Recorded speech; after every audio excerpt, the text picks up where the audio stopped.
Good evening. Happy Thursday. This is Talking Sports with Evan. I am here this evening coming from Door County, Wisconsin, where I've been the last week. So apologize ahead of time if you hear any dogs barking in the background. They seem to like barking any chance they get. So if you hear that, just apologize ahead of time.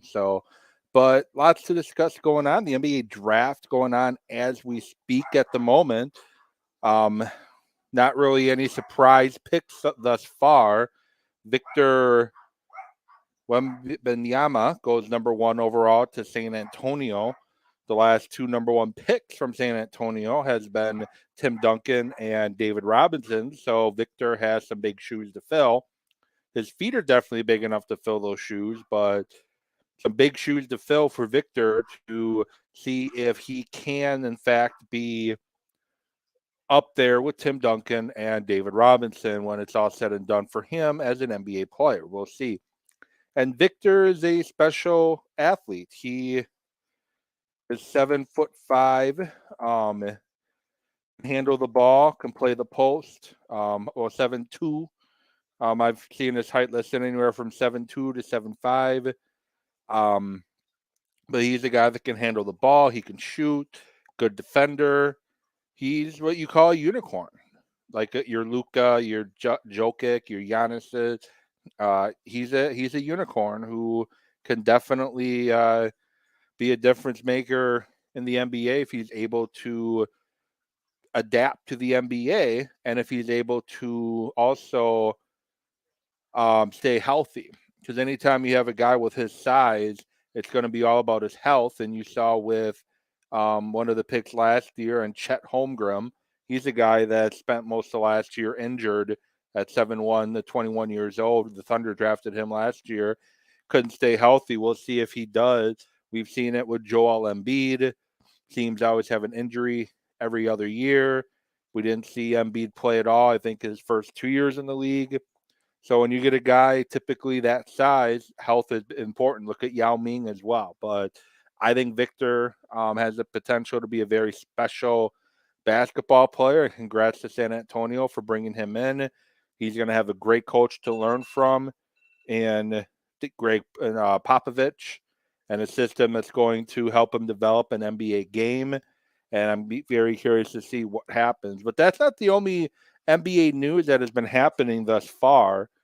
The draft has been going on, but since yesterday, trades have been happening. Boston, Memphis, and the Wizards involved in a three-team trade yesterday. It was supposed to originally be involving the Clippers, but that fell apart with Brogdon not being who, with his injury history concerned the Clippers. And you have a team with Paul George and Kawhi Leonard who are hurt all the time. So you definitely don't need to take a risk on another injury history player. But ends up being Marcus Smart included in that trade. The trade falls apart and then very quickly comes back together. And you have Porzingis going to Boston with some picks, Marcus Smart going to Memphis, and you have the Wizards getting some draft picks and some players involved as well. And good for Boston getting Porzingis. He's a guy that can definitely help them. Now, is it enough to get them over the top in the Eastern Conference? I don't know about that, but definitely a good, smart decision there. Tyrus Jones is here as well, going to Washington as well. And Marcus Smart to Memphis. They're going to be without John Morant for the first 25 games of the year. They need some more talent there to help them through that. Marcus Smart, not the scorer and has not had to be the scorer that John Morant is, but Marcus Smart defensively, pair him with last year's Defensive Player of the Year. He's a reigning former Defensive Player of the Year. Defensively, Memphis could probably definitely win some close games and Marcus Smart, if his offensive part of his game can turn it on a little bit, we'll see what happens in Memphis with John Morant. So a trade that benefits most of the teams involved. And Boston getting Porzingis, he's adds some scoring, some nice rim protection that Boston needs. Efficient 3-point shooter. Now, I don't think defensively he puts them in the category of an NBA champion. They are going to, excuse me, they are going to struggle to guard guys like Giannis, especially if Horford getting up there in age and likely retiring. But Porzingis, he's not going to really give you much defensively when you're playing up against a guy like Giannis. Other NBA moves that happened is Chris Paul, who went to Washington initially in the Beal trade that sent Beal to the Suns. Chris Paul now goes to Golden State, and Jordan Poole goes to Washington. Obviously, Golden State wanted to get rid of Poole on his $28 million salary. Paul's $30.8 million for next season is not guaranteed. But I don't think they liked Jordan Poole in that locker room. He had a great playoffs the year they won the championship 2 years ago. But this past year, after getting punched in the face by punched in the face by his teammate, he struggled this season, and he wasn't the player that they were hoping he was going to develop into. And Poole struggled. And Paul's money comes off the Warriors book next year. Poole's money's off the books this year. And, Golden State, they think they're still talented enough to make a championship run. Steph Curry, if he's healthy, is one of the best scorers in the league. Klay Thompson, he had a healthy season for the first time in a couple years. Draymond Green possibly coming back after his opt-out. I should say likely coming back.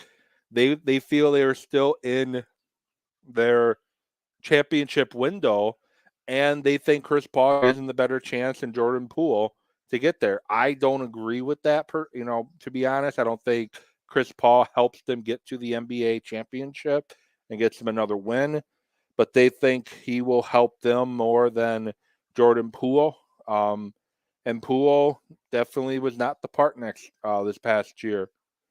And Washington, getting Poole there too, you have Tyrus Jones, you have Jordan Poole, you have last year's lottery pick in Davis, who looked to be playing better basketball towards the end of the year, and they're doing exactly what you want to do if you are a team that is literally rebuilding, and that is what the Wizards have decided they want to do. They want to be a rebuilding team. And then some Milwaukee Bucks news that literally surprised nobody, but yet some people are still freaking out about it. Khris Middleton declined his $40.4 million player option.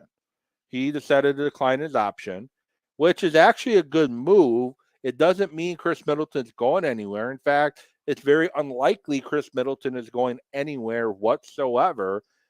The reason why he opts out, so if he opts in, he's going to make $40.4 million. And because of him opting in, there's a possibility that Brook Lopez doesn't come back, and the Bucks are very limited on what they can do. But with Middleton opting out, they can bring him back on a new contract that's going to be less money, especially this year and next year. It's going to spread that money out a little bit and give him some more security than just having the 1 year left on his contract. Middleton's not going anywhere. And I know one particular Bucks fan who's going to be very disappointed hearing that because he does not like Khris Middleton whatsoever. But Khris Middleton's not going anywhere. And they, unfortunately, with the way the NBA is and the salaries are, they have, they kind of have to bring him back. Um, they kind of have to bring him back for the fact that, yes, Middleton taking money off the books, but it's not money they can spend. They're strapped with money. The easiest way is to bring Middleton back for another year and go from there. And then the question is, what are the Bucks going to do to reform, to improve their roster from there?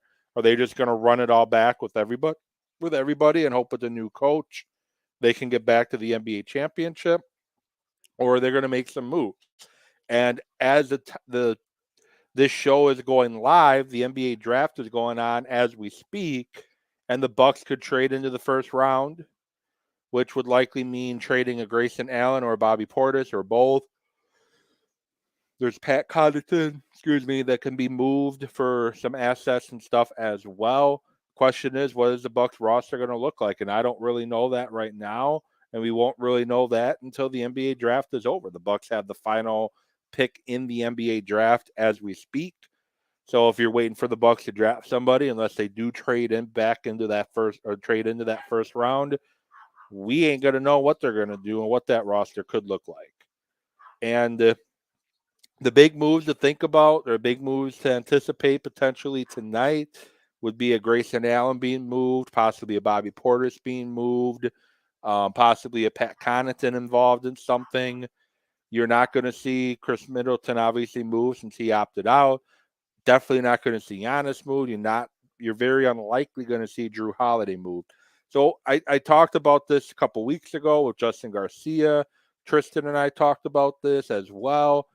The Bucks are probably more than likely keeping that big three together, and they're going to maybe do some tweaks around the big three. Lopez likely going to be back, but outside of that, I think anything goes with this Bucks lineup and how this Bucks lineup could look. And I want to get your thoughts. If you want to tweet at me when you're watching this, at Evan Witt Sports, my Twitter handle. If you're watching the videos on the bottom of the screen, shoot me a tweet and let me know what you want to see the Bucks do to try to improve this roster. Still way too early to say what that's going to look like, but looking through the possibilities right now, Bucks haven't made a move yet, and we're starting to get to that point where the Bucks were looking to potentially get into that 20 to 30 range. We're now getting into that territory where we might see the Bucks make a move. On Twitter, Jrue Holiday is currently trending. Nothing really, no real reason why he's trending. Clicking on his name, just showing flashbacks of plays that Jrue Holiday made, and that the Suns aren't going to have a draft pick, their own draft pick until 2031. So not really anything burning on the Holiday front, but I don't think Holiday goes anywhere. I think he stays in Milwaukee. I think they keep the big three together, love it or hate it. I think Lopez comes back at a cheaper rate. And like I said, we might just see some moves made on the other positions. Like I said, a Grayson Allen, Bobby Portis, Pat Connaughton, all possibility to be traded. So, but the NBA draft, currently 19th pick, is on the board with the Golden State Warriors, who could definitely use some more bench when you're spending the money that Golden State is spending right now. That's the pick they got from, I think, no, it's not the pick that they got from Washington. I don't know why they got the 19th pick. They were a playoff team this year. Well, I guess they're out of lottery, so it would make sense. But Golden State needs some depth. They need to start developing some guys, because with the new CBA kicking in and all the money Golden State is spending currently for their roster, now with Chris Paul coming back to them in that trade, they could definitely use some. Bench versatility, and a stretch five as well could potentially help them. And ESPN has on it right now that with Draymond Green on the roster, 67 million, I guess they saved by Draymond potentially not being there. But the Warriors have a very high salary right now, and it'll just be a matter of if they can find some depth pieces that can contribute. So moving on, Milwaukee Brewers. Baseball season is obviously well going on, and the Brewers off day today. So thankfully, the Brewers could not disappoint us here today. But the Brewers now a game and a half out of first place. Cincinnati winners of 11 in a row, I believe it is now. They snuck in that first place, came out of nowhere, really.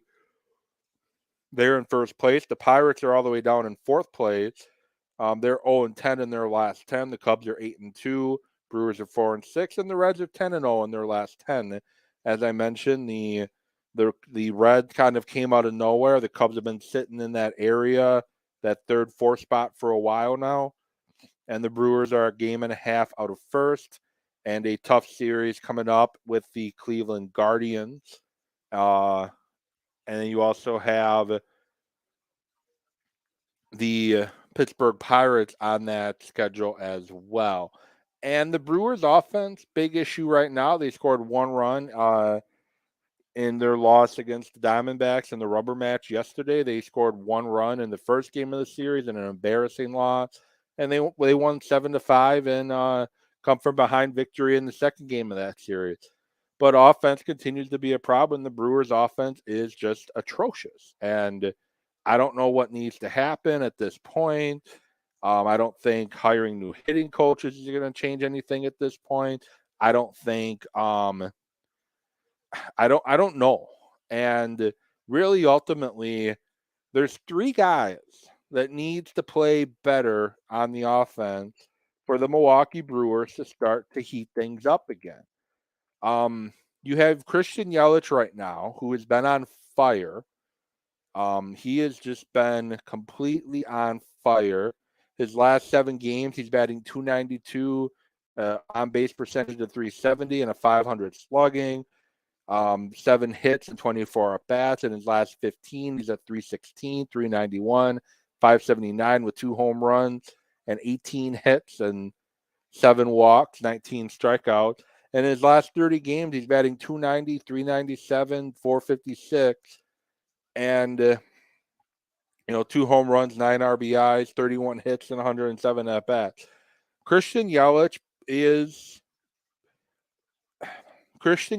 playing like the Christian Yelich that we saw in Miami before he went on some ridiculous baseball in his first 2 years in Milwaukee before crumbling big time.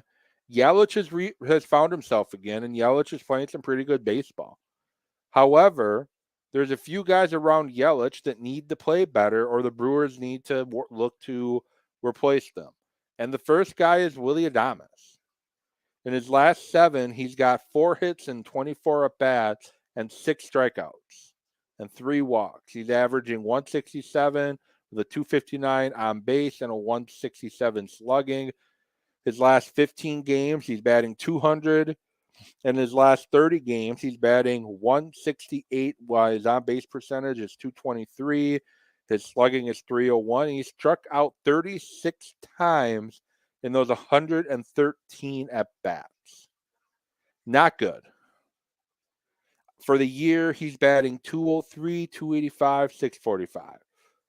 So that shows you that he has been not playing well for quite a while, and he has become basically a home run hitter. He hits home runs or he doesn't do anything, and that's the type of player he's become. He also has 4 home runs in his last 30 games. He's got 10 on the year, 29 RBIs, so he's not really having a lot of guys on base when he's getting those home runs. 48 hits total on the year and 236 at-bats. And he struck out, don't have that number right now. Here we go. He struck out a total of 71 times this season. 166 last year, 156 the year before. He had a very good stretch when he first got to Milwaukee. But when they traded for him with Tampa Bay, and I like Adames. I think he's a great locker room guy, but they need him to have an offense that's going to help push the Brewers over the top. The next guy up is Rowdy Tellez. Yes, he's got 12 home runs, but he's batting .220 with a .293 on base, .706 OPS. There's 12 home runs, 31 RBIs. His last 7 games, he's batting .167 with 4 hits and 24 at bats and 4 strikeouts. His last 15, he's batting .140 with a .173 on base percentage and a .160 slugging with 0 home runs. His last 30, he's batting .175 with a .223 average on base percentage, and a .268 slugging percentage. 2 home runs in his last 97 at bats. 24 strikeouts in that time, and he's struck out 61 times on the year. And he has career lows in base percentage, tied for a career low with 2019 with on base percentage. His slugging percentage is a career low, 413. His OPS at 706 is a career low. And his ground outs to air outs, he's at .92, which is pretty much right on par with where he's been. But he's not hitting the long ball enough, and he's not putting the ball in play. He's got 49 hits and 223 at bats, and like I said, 61 strikeouts. Another guy that if the Brewers offense wants to play better, he's a guy that needs to turn it around. And Luis Urias is another one. His average is up to 146. This time last week, he was batting below 100. His on-base percentage is up to 300. His OPS is up to 568. His last 7 games, he's 227 average with a 320 on base and a 409 slugging. Last 15 games, he's batting 146 with an on base of 300, slugging at 268. He's got 1 home run on the year, 5 RBI, 6 hits and 41 at bats, and he has struck out 13 times in 41 at bats. So another guy that's striking out quite frequently right now. These are 3 bats the Brewers need to play better. If they want the offense, which is one of the worst offenses in baseball, they're averaging about 4 runs a game right now. If they want to play better, if they want to play better baseball, Counsell is talking about it, that they need to figure out what to do. Easy. You need these 3 guys to start playing better. You need those 3 guys, Adames, Tellez, and Urias, to start producing. That is what you need. That is what you need to see happen if you want the Brewers offense to turn it around. And Corbin Burnes on the pitching side, they need him to become ace Corbin Burnes more consistently. He's been very up and down right now. He gets blown out in some starts, and other starts he looks really good. He's got a 3.96 ERA. He's 5-5 on the year. In 15 starts, he's 5-5. 86 strikeouts. If you put that into account, so his ground out to air outs, he's at .88, very low. His WHIP is at 1.15. Highest since 2019 was at 1.84. Hits, he's only giving up a batting average of 216, which is pretty much a little higher than his career average of 211. He struck out 86 batters. He had 2020, he played in 12 games, started 9, and he had 88 strikeouts. He did 86 in 15 games.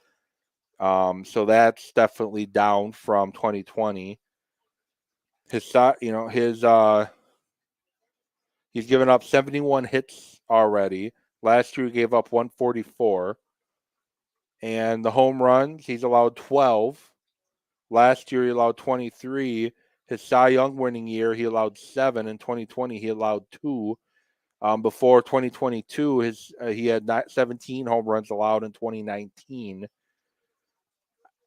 What I'm trying to say is the Brewers need those three bats, and Adames, Tellez, and Urias playing better baseball on the offensive side, and they need Corbin Burnes pitching better.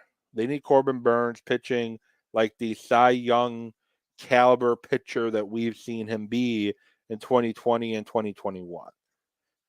He has not pitched well in a while, unfortunately, to be perfectly honest, but we need him to start producing better. Runs scored per nine innings. He's at 4.36.